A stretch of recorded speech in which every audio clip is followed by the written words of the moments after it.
One of the greatest advantages of using humanoid animations in Unity is the ability to apply them to the different humanoid models. This process is called retargeting. In this video, I will show you my way of doing it, some useful tips, and a bit of additional information about humanoid models. Let's go!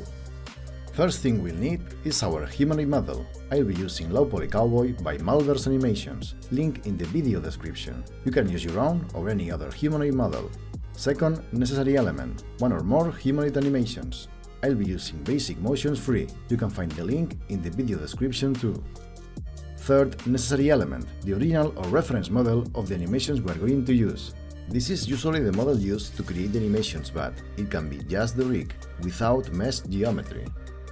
Sometimes the original model and the animations are in the same file. In both cases, it's important to know the location of this element because it is what we will use to create the animation avatar. The avatar is a necessary asset to make humanoid animations work. In the case of Basic Motion Free, the original model and its avatar is located in the Models folder. Now, let's prepare all the elements for the retargeting. Okay, let's start by checking our humanoid model, the cowboy in my case. Go to the rig import settings and we need to make sure its animation type is humanoid, and the avatar definition must be create from this model. Do not select copy from other avatar. Even though we will be retargeting other animations to this model, it still needs to create and use its own avatar, so make sure you select create from this model. This is a very common mistake. You must not switch avatars. Each model must use their own avatar. The only assets that must copy other avatar are the animations, and they must use the avatar from the original model. If any of the models don't create their own avatar, the retargeting won't be possible. So make sure that both your model and the original model of the animations create their own avatars. OK, we click Apply, and then we will see the avatar created here, inside of our model. Now we can click on the Configure button. We will see an empty scene with our model and its rig. We must check that all rig bones are green. In my case, I'm getting the character is not in T-pose error, which we can fix by scrolling down to the bottom and trying a combination of the pose options.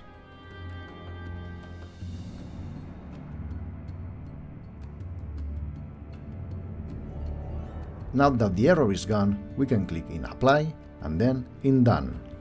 And with this, we have our model configured as humanoid. Let's go ahead and place it in our scene, assign its material, and now let's begin with the animations. The animations I'm going to use are in the Basic Motions folder, then Animations and Movement, for example. Here we have some of our animations. We must ensure their animation type is humanoid and that they are copying the avatar from the original model, which in my case is the Basic Motions dummy model. All the animations from Basic Motions are already configured properly. If you are using other animations, make sure they are correctly configured, assigned as humanoid and using the right avatar. By clicking in the avatar source field, Unity will take us to the folder with our original model.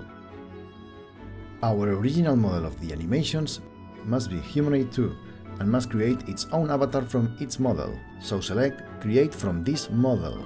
We click Configure and check that everything is OK, with all the rig bones in green. We click on Done, and that's all for this model. Before going on, though it's not necessary, I'm going to place the original model of the animations in our scene too, to see how the animations look on both characters at the same time. Now, to make our characters move with the animations, we need to check they both have the animator component. If we go ahead and click play, we will see them not moving yet. And that's because we still need to assign an animator controller in this field. In the case of Basic Motions, we have already some of these in the Animator Controllers folder, so we just drag any of them and drop into the controller field of our character's animator component, and after clicking play, now they are finally moving. We can manually switch the controller at runtime and see how they change the animation they are playing.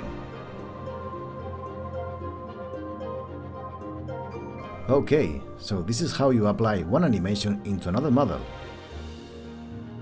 In this case, we applied one of the basic motions animations into the cowboy model. But what if we make this more interesting, like making them play one animation and then play a second different animation like a jump? For doing that, we are going to create an animator controller from scratch. Right-click inside any folder of your project and go to Create, then down to Animator Controller, rename it as you want, and assign it to your characters.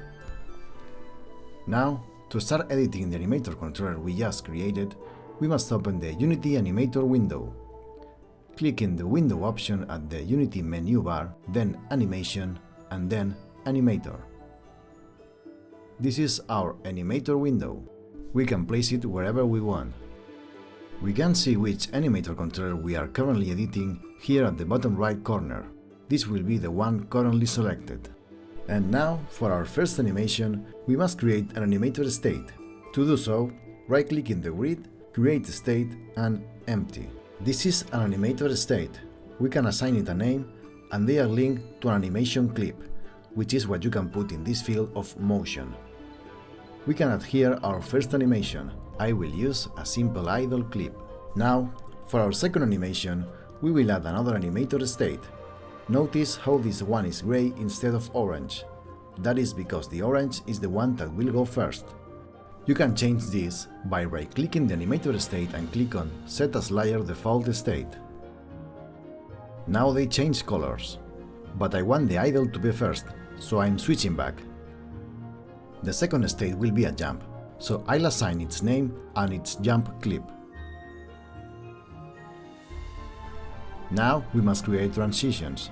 Right-click on the first state and Make Transition, then click on the second state. And we also need a transition from the second state back to the idle animation, so we do the same. If we click play now, we can see it is working, but I would like the jump to happen earlier, so I'm reducing the exit time and the duration of the transition. Now they are jumping earlier. Okay, this is cool, but we can go even farther. We will make our characters jump only when we press a key. We are going to need an animation parameter for this. Next to the Layers tab, we can find the Parameters tab. Now let's add one parameter of type Trigger. Rename it Jump Trigger and select the transition from idle to jump. Scroll down until Conditions and add the Jump Trigger parameter.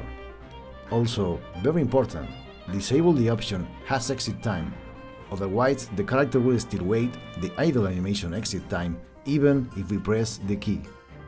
Okay, aside from the parameter, we will also need a simple script. Select your character and click on Add Component and type Simple Key Input Jump, then click on Create and Add. This will create the script in the root folder of your project. Now you can open this script with any text editor and paste this. I won't go into details about how this script works, but basically makes the character jump when the spacebar key is pressed. I'm leaving a direct link to the script in the video description so you can easily select the text for copy and paste. If everything went well, now when clicking play and pressing the spacebar, our characters should jump. Congratulations if you made it this far and successfully made it work! Apart from the ability of being retargetable, humanoid animations offer other advantages, such as using avatar masks or the use of inverse kinematics on hands and feet. The use of inverse kinematics in the feet is ideal for fixing some visual errors in the legs of our models when using retargeted animations. Can you notice how the foot from the model on the left goes down passing through the floor? This can easily be fixed enabling the I key in the feet. You can enable it in the animator states of your animators using the Foot I key toggle, or by clicking the I key button in the animation preview window. The option in the animator state is the one that will be reflected in your game, while the option in the preview window will only affect the editor. Another interesting tip is to modify the position or rotation offsets of your animations. For example, I add a small offset in the y-axis position for some models where, due to rig differences, the feet are not touching the ground.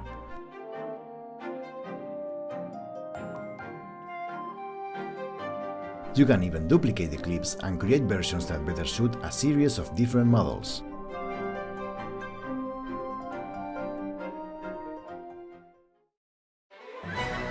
And that's pretty much all for today. Perhaps I'll explain more about how humanoid animations work in future videos. Don't forget that you have all the links to the resources used in this video in the description. If you found this information helpful, or if you encountered any problems while following the steps, please let me know in the comments. Thank you very much for watching the video. Until next time.